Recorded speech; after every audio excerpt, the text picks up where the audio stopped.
Welcome back to the MoneyPot Channel. It is your host Elijah back here in action. Hope that you are having a blessed day, and I greatly appreciate you for clicking on this video. I hope that you know that Jesus Christ loves you and wants to have an authentic relationship with you. And even if cryptocurrency does get banned here in the United States, Jesus Christ still died for your sins, for the entire sins of the whole world.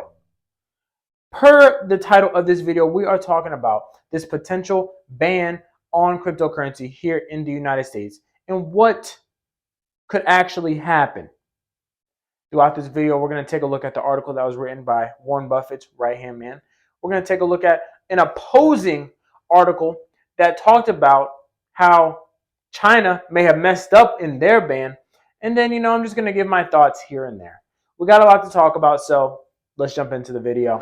The MoneyPot Channel is a library of educational content created from a biblical perspective. The content provided here on the MoneyPot is designed to improve viewers' knowledge of world economics and events, cryptocurrency, finance, and much more. Please note that the information provided here on the MoneyPot is not considered financial advice. If you could make sure that sometime throughout you watching this video, you drop a like on the video, it would be greatly appreciated. If you have any questions, comments, concerns, feedback, make sure you hit the comment section, okay? I truly appreciate all engagement with the MoneyPot as we are seeking to grow it. And if you're not subscribed to the channel, make sure you hit that subscribe button. And make sure you stay tuned to the end of this video because I got some information you're not going to want to miss out on. So last week, we see an article titled Why America Should Ban Crypto come out by the Wall Street Journal. Now, this was just an opinion article, but it was written by Charlie Munger, who was Warren Buffett's right-hand man.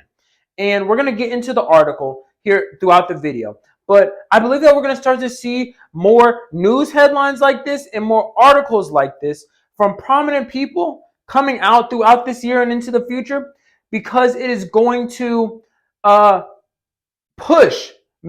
going to create the push towards a central bank digital currency. It's going to continue to vilify cryptocurrency, and it's going to give all the way for a central bank digital currency.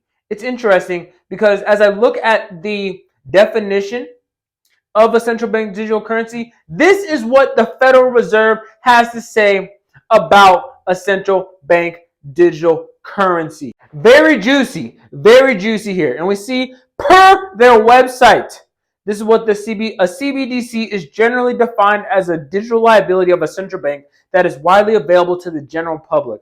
Today in the U.S., Federal Reserve notes are the only type of central bank money available to the general public.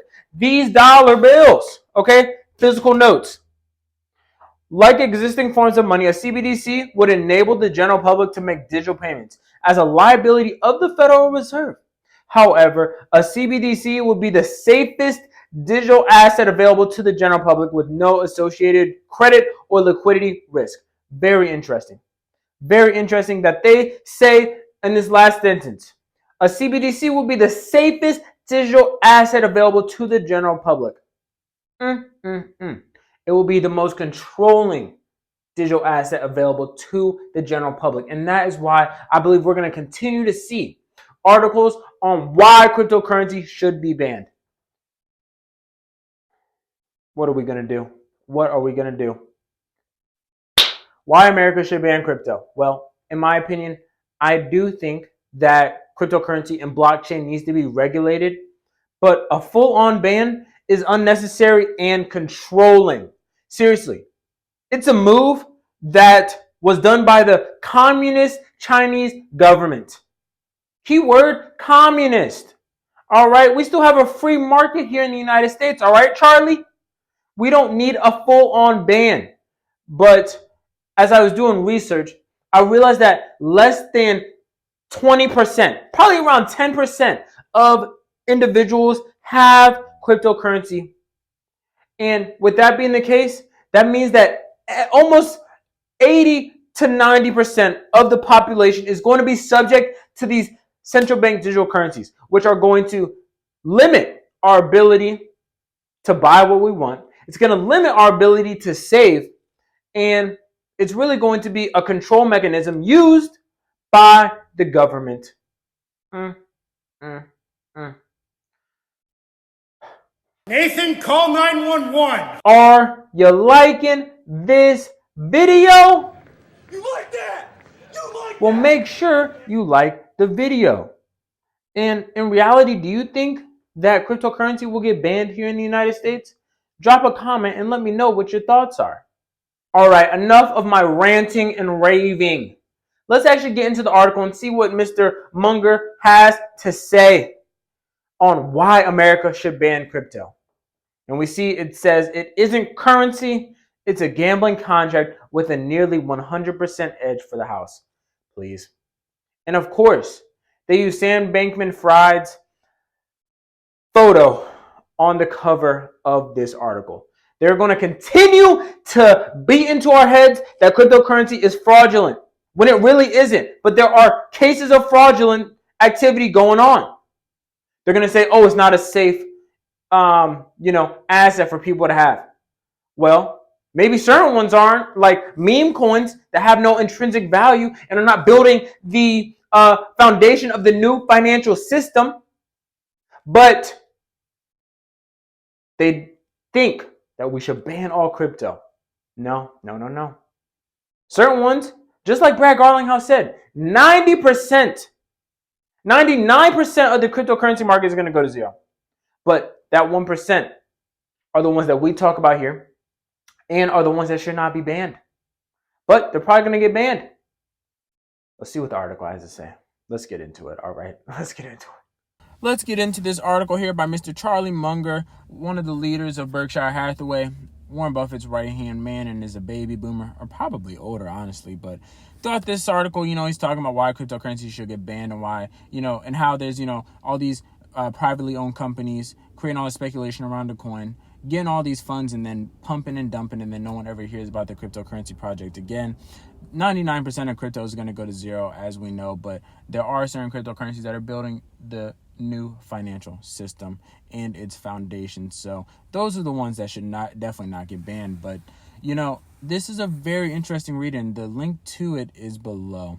One of the more interesting parts of the article we're going to talk about here is on the action that the United States should take in regards to cryptocurrency and really why it should ban cryptocurrency. Let's get into it. So in this part of the article, we see Mr. Munger provide two examples of actions that the United States could take. Let's take a look into these.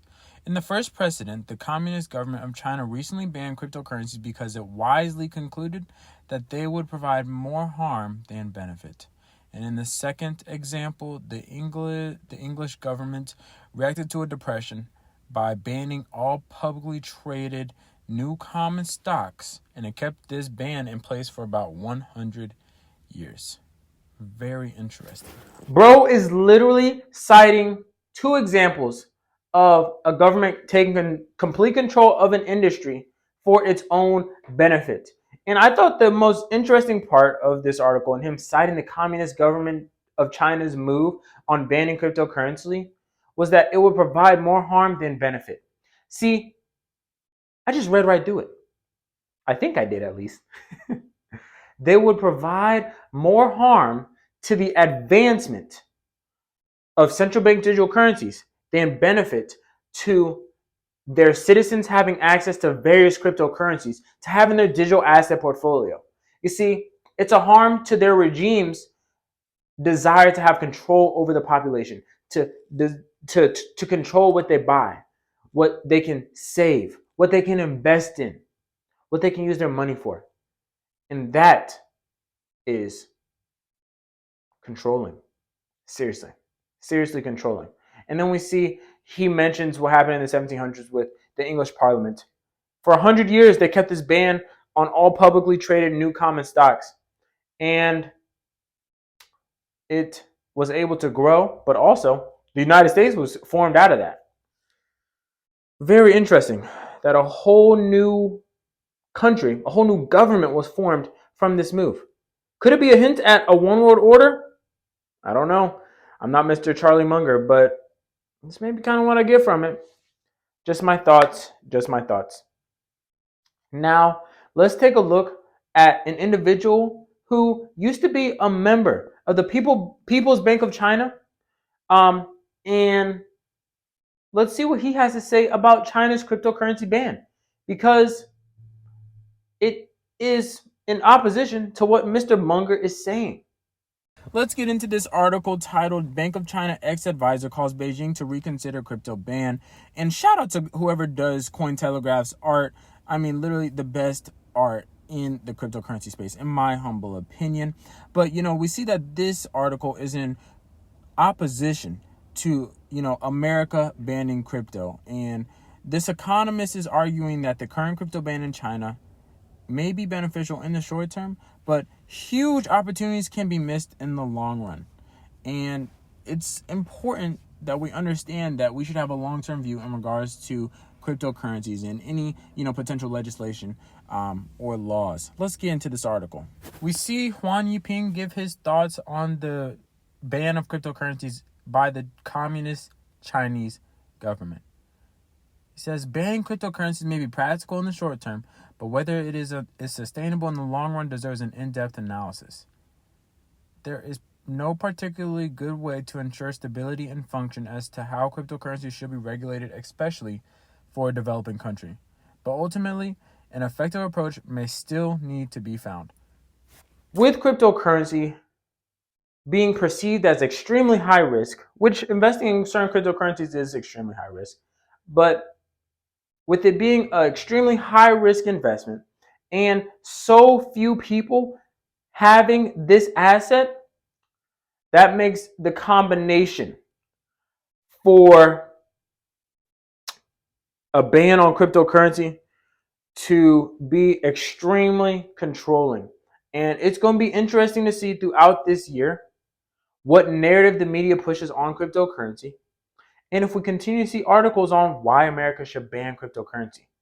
I do believe that we need regulations and legislation on how the blockchain and how cryptocurrency should be governed. But a full-on ban is unnecessary and controlling and is really uncapitalistic, in my opinion. My problem is that not enough people have cryptocurrency for us to put a whole ban on cryptocurrency yet. And if not everyone has cryptocurrency, that means that everyone's just going to be subject to the Fed coin, to the United States Central Bank digital currency. And that's a problem. Hope that you're able to find this video thought-provoking, informational, and beneficial to your perspective. It's not financial advice, but I would suggest that you start thinking about putting some cryptocurrencies in your digital asset portfolio on a gosh dang cold storage. Don't leave it on an exchange. And I'm not talking about Ethereum and Bitcoin. I'm talking about those that are building the new financial system. Go check out my video if you need to know which those are. I'm going to keep putting out content. I don't care who watches it, honestly. I do care who watches it, but I don't care about the views. I just am trying to wake people up to what is going on. Drop some comments on any feedback or any types of videos you'd like to see here in the future. Like, dislike, share, subscribe, do what you do, but I appreciate you. Until the next video, stay blessed, stay healthy, stay prayed up. Peace. Are you okay?